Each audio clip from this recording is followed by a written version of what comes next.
Di bawah matahari ini, orang yang telah berdosa di bawah matahari ini berteriak mencari Tuhan, berteriak untuk menuntut Tuhan menunjukkan keberadaannya kepada manusia yang berdosa. Manusia yang telah jatuh ke dalam dosa berteriak, "Di mana Tuhan? Di mana Tuhanmu? Di mana Dia?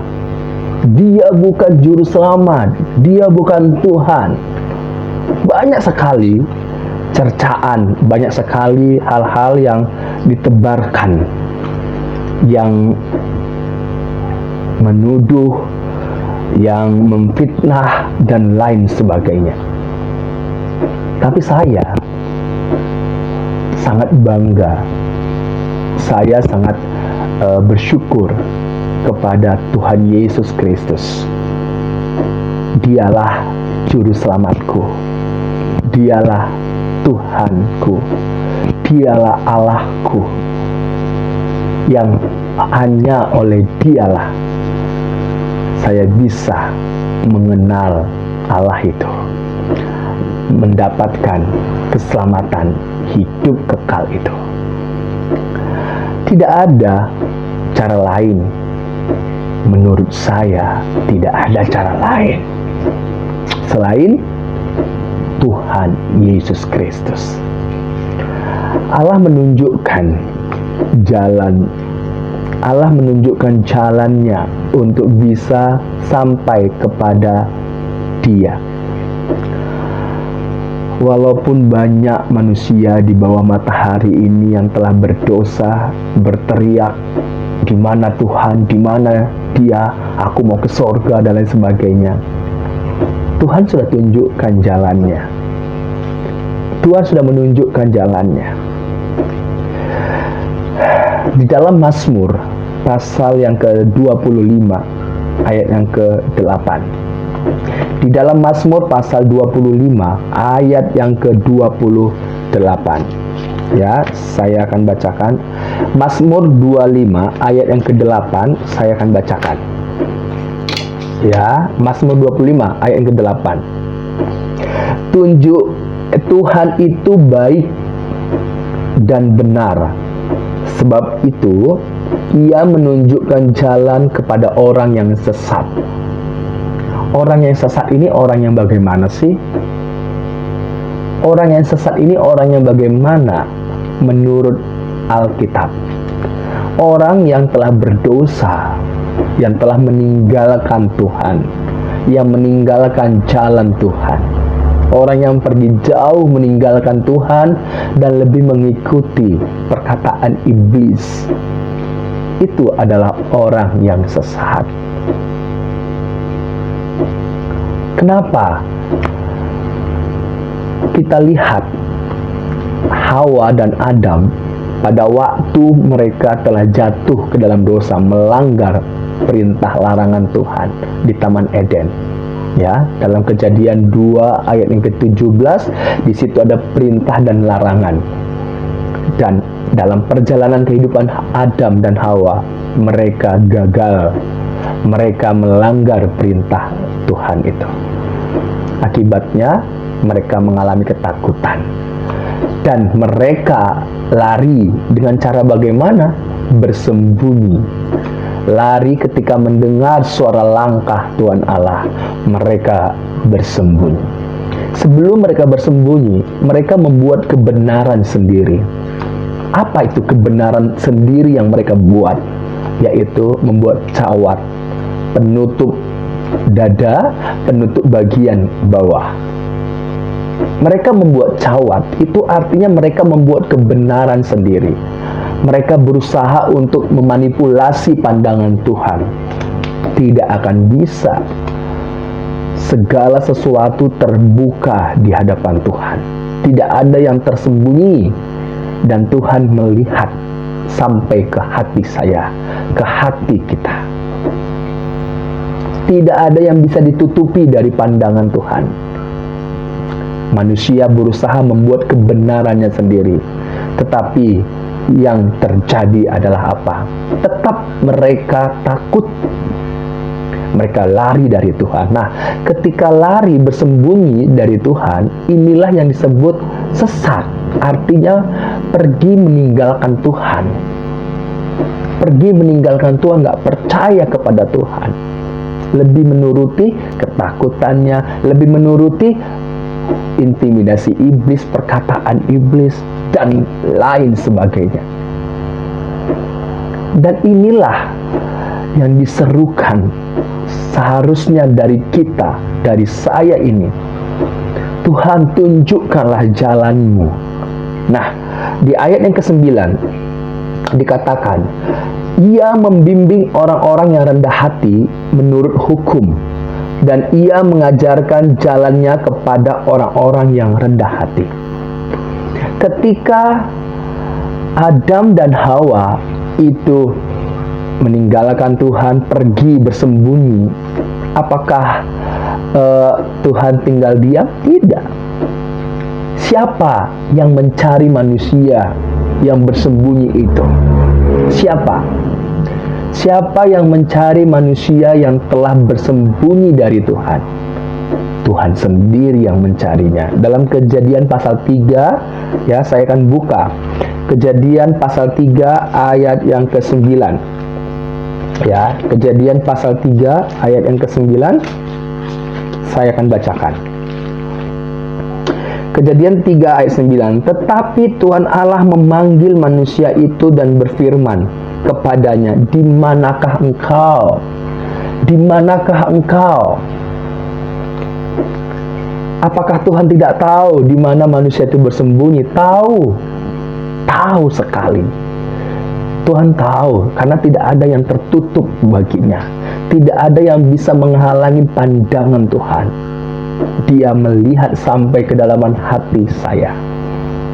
Tuhan tahu di mana manusia itu bersembunyi. Bukan berarti Tuhan itu sengaja untuk memanggil manusia itu. Enggak. Tapi yang mencari manusia itu adalah Tuhan. Tuhan yang memperdengarkan suaranya. Tuhan yang selalu mendatangi hidup saya, hidup kita. Tuhan yang selalu menjangkau kita, ya. Tuhan yang selalu berbicara kepada kita lewat apapun. Supaya apa? Supaya kita mendengar suaranya. Dan ketika mendengar suaranya, kita kembali melalui jalan itu, jalan yang ditunjukkan kepadanya. Nah, saya akan bacakan, ya, sama seperti di ayat yang ke-10 dalam Mazmur tadi. Ayat yang ke-10 saya akan bacakan, Mazmur 25 ayat 10. Sebab jalan Tuhan adalah kasih setia dan kebenaran bagi orang yang berpegang pada perjanjiannya dan peringatan-peringatannya. Jadi jalan Tuhan itu kasih setia, ya. Kasih setia, segala jalan Tuhan adalah kasih setia dan kebenaran. Kenapa jalan Tuhan itu, segala jalan Tuhan itu kasih setia dan kebenaran? Pada waktu Adam telah melanggar perintah Tuhan, di situ Adam menyadari pada hari itu juga dia mati. Tetapi ketika Allah memperdengarkan suaranya, Allah berkata kepadanya, ya, di situ Adam merespon panggilan Tuhan, merespon suara Tuhan. Ya, walaupun responnya ya menyalahkan dan lain sebagainya, tetapi ending dari responnya adalah dia percaya kepada firman Tuhan. Dia membuka hatinya kepada perkataan Tuhan. Dia membuka hatinya untuk menerima firman Allah itu. Ada kabar baik yang Allah tunjukkan. Apa itu? Kejadian 3 ayat 15. Saya akan bacakan. Kejadian 3 ayat yang ke-15. Ya, ini berkaitan mengenai segala jalan Tuhan itu kasih dan kebenaran. Ya. Kejadian 3 ayat yang ke-15 dikatakan bahwa Aku akan mengadakan permusuhan antara engkau dan perempuan ini, antara keturunanmu dan keturunannya. Keturunannya akan meremukkan kepalamu dan engkau akan meremukkan tumitnya. Ini adalah perkataan Tuhan yang diberikan, yang diperdengarkan kepada Adam dan Hawa. Adam merespon dengan iman oleh karena dia mendengar perkataan Tuhan itu. Dia tidak mati. Dia disediakan kehidupan. Apa itu kehidupan yang disediakan oleh Tuhan? Ya, ada juru selamat yang akan lahir. Ya, ada juru selamat yang akan lahir melalui keturunan perempuan. Istrinya akan melahirkan anak, dan dari garis keturunan itu juga nanti akan lahirlah Sang Mesias. Ini adalah satu kabar baik, misteri tetapi kabar baik. Dan Adam meresponnya. Dari mana Adam kita ketahui meresponnya? Pertama, ketika Tuhan berseru memanggil dia, berkata kepadanya, Adam menjawab, merespon. Yang kedua, Adam, dia belum memberikan nama kepada istrinya. Dia hanya menyebut perempuan. Tetapi ketika dia mendengar kabar baik itu, Adam memberikan nama kepada istrinya. Siapa nama istrinya? Hawa.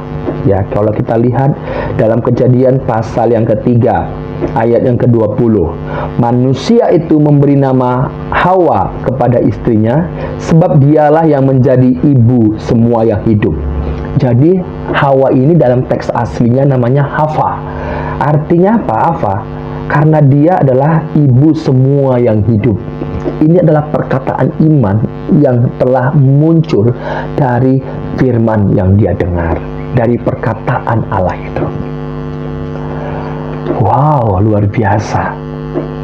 Ada garis keturunan Mesias yang akan lahir.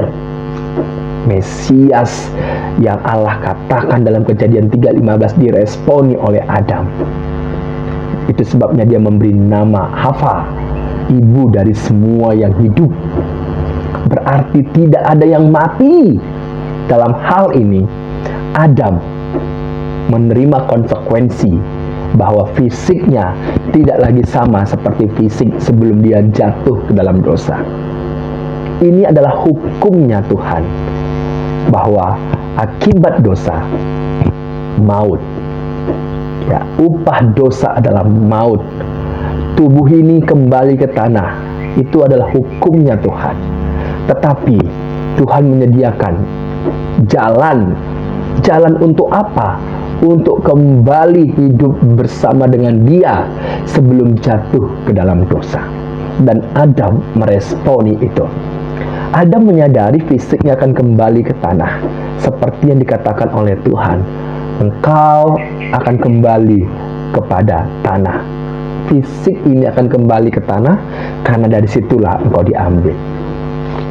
Ya.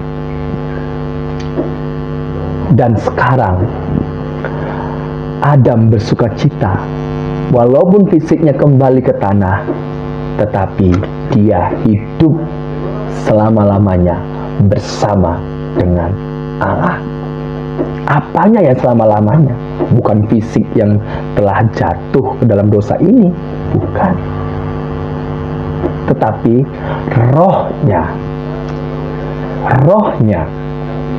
rohnya yang hidup bersama-sama dengan Allah. Luar biasa. Luar biasa. Makanya Adam ketika dia diusir dari Taman Eden, dia tetap fokus kepada karya keselamatan yang Allah kerjakan itu.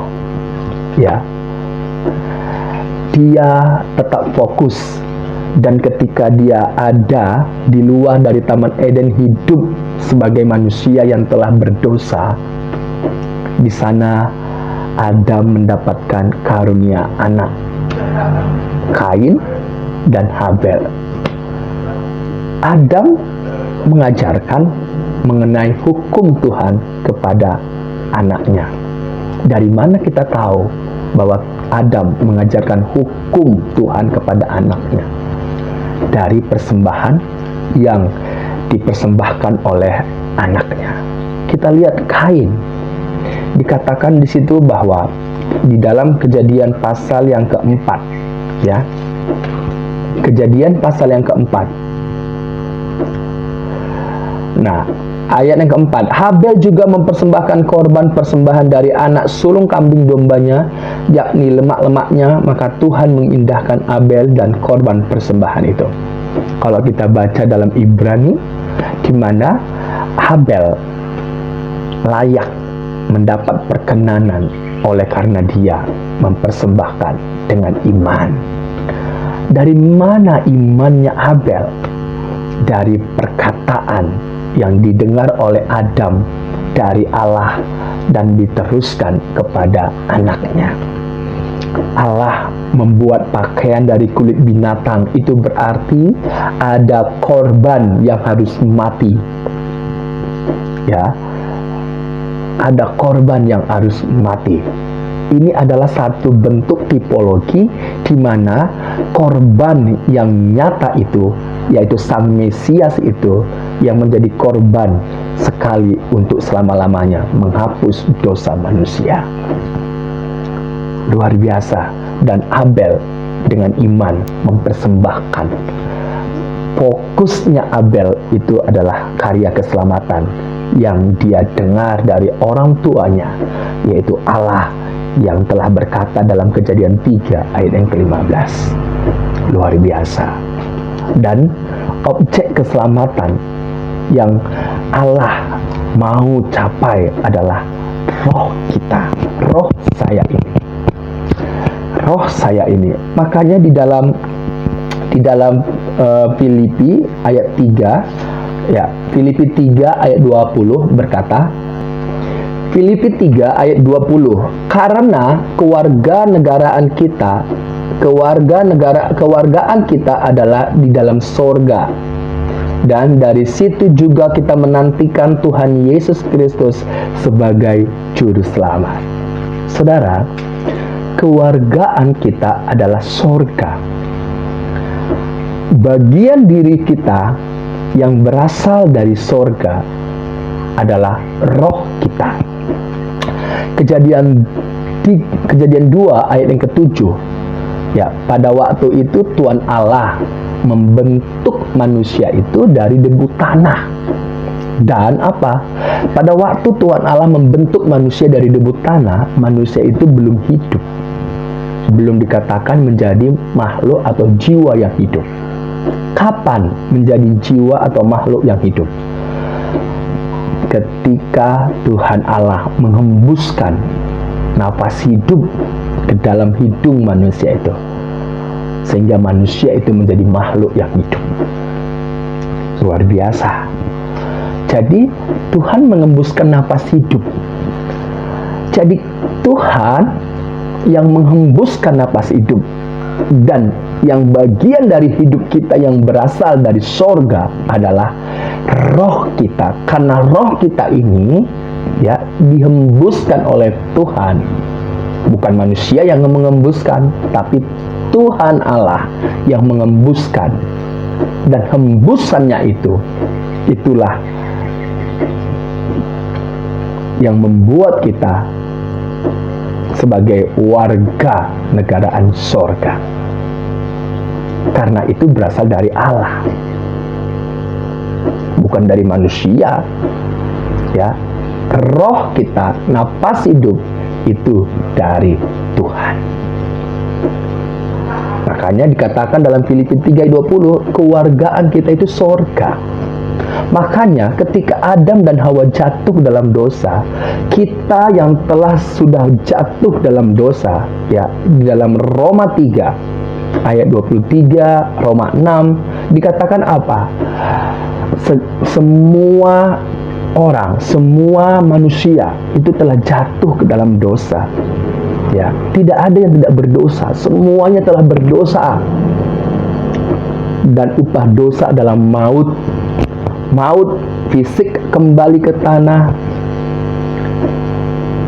terpisahnya hubungan dari Tuhan, dan kematian kekal bila tidak seperti Adam meresponi, mengimani, ya, datang kepada Tuhan, tidak membuka hati, ya nggak bisa. Tetapi Adam menerima keselamatan oleh karena dia meresponi, membuka hatinya. Dari iman itu keluar, terlihat dia memberikan nama kepada istrinya Hawa, ibu dari segala yang hidup. Bukan segala yang mati, segala yang hidup. Luar biasa. Ya, jadi kewarganegaraan kita ini sorga karena Tuhan yang telah mengembuskan napas hidup dalam diri kita, dan roh ini yang menjadi objek keselamatan. Itu sebabnya ketika tunjukkanlah jalanmu ya Tuhan. Jalan Tuhan itu kasih dan kebenaran. Jalan Tuhan itu kasih dan kebenaran. Itu sebabnya dia datang. Ya. Jalan Tuhan itu kasih. Tuhan itu tidak membinasakan. Ya. Justru ketika manusia telah jatuh dalam dosa, Tuhan itu menyediakan keselamatan. Ya, Kejadian 3 ayat 15 itu digenapi olehnya. Seperti yang dikatakan di dalam Yesaya 43 ayat 11. Saya akan bacakan. Yesaya 43 ayat yang ke-11. Yesaya 43 ayat yang ke-11. Akulah Tuhan, dan tidak ada juru selamat daripadaku. Tidak ada juru selamat daripadanya. Ya, tidak ada juru selamat selain daripada Tuhan sendiri. Ya, yang dikatakan tadi apa? Tidak ada juru selamat selain daripadanya. Ya, saudara. Akulah Tuhan, dan tidak ada juru selamat selain daripadaku. Saudara, ya, kalau saya mau kembali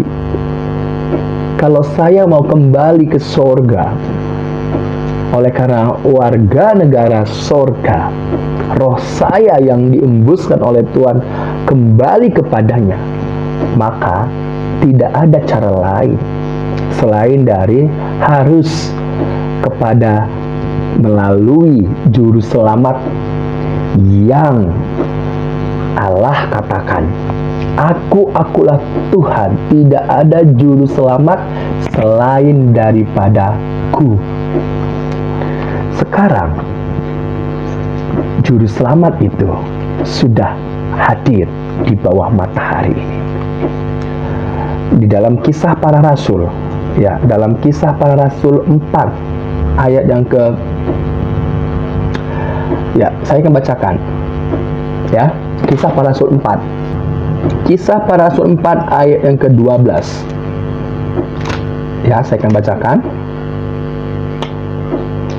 Dan keselamatan tidak ada di dalam siapapun juga selain di dalam Dia, sebab di bawah kolong langit ini tidak ada nama lain yang diberikan kepada manusia yang olehnya kita dapat diselamatkan. Ya, Yesus adalah batu yang dibuang oleh tukang-tukang bangunan, yaitu kamu sendiri, namun ia menjadi batu penjuru. Dan keselamatan tidak ada di dalam siapapun juga selain di dalam Dia, sebab di bawah kolong langit ini tidak ada nama lain yang diberikan kepada manusia yang olehnya kita dapat diselamatkan. Tidak ada nama lain selain nama Tuhan Yesus Kristus, Juru Selamat untuk kita kembali kepada sorga. Di dalam Yohanes 1 ayat yang ke-18, anak tunggal Allah, anak tunggal Bapa yang menyatakannya, ya, untuk bisa sampai kepada Allah. Tidak ada cara lain selain daripada anak tunggal Bapa yang ada di pangkuannya. Yesus Sang Firman itu adalah Allah. Yohanes 1 ayat 1 sampai 3, pada mulanya adalah Firman. Firman itu bersama-sama dengan Allah, dan Firman itu adalah Allah. Firman itu menjadi manusia di ayat yang ke-14. Ya, saya akan bacakan Yohanes pasal 1 ayat yang ke-14. Saya akan bacakan. Yohanes pasal 1 ayat yang ke-14, Firman itu telah menjadi manusia dan diam di antara kita, dan kita telah melihat kemuliaannya, yaitu kemuliaan yang diberikan kepadanya sebagai anak tunggal Bapa, penuh kasih karunia dan kebenaran. Itu dia. Ya, luar biasa. Saudara, saya sangat bersyukur Yesus mengatakan dalam Yohanes 14 ayat 6, Akulah jalan, kebenaran, dan hidup. Tidak ada seorang pun sampai kepada Bapa kalau tidak melaluinya. Saudara, saya sangat menyadari bagian kekal dari hidup saya ini adalah roh saya. Fisik saya akan kembali ke tanah, tetapi roh saya butuh diselamatkan. Yang bisa menyelamatkan roh saya adalah Juru Selamat yang daripada Tuhan. Dialah yang menyelamatkan saya, dan Dia sudah menyatakan dirinya di bawah matahari ini. Firman itu, Sang Firman itu menjadi manusia. Firman Allah menjadi manusia untuk menyelamatkan hidup saya yang berdosa ini. Dan saya meresponi, saya buka hati, saya mendengar Dia telah terus berbicara kepada saya melalui banyak hal. Dan saya juga yakin, percaya, banyak sekali yang kita dengar melalui sosial media, melalui apapun, firman, melalui perdebatan, firman itu diperdengarkan. Tetapi bukalah hati supaya mengalami perjumpaan dengan Tuhan. Saya mengalami perjumpaan melalui firman-Nya. Saya bertemu dengan Tuhan Yesus Kristus karena Tuhan Yesus adalah firman itu.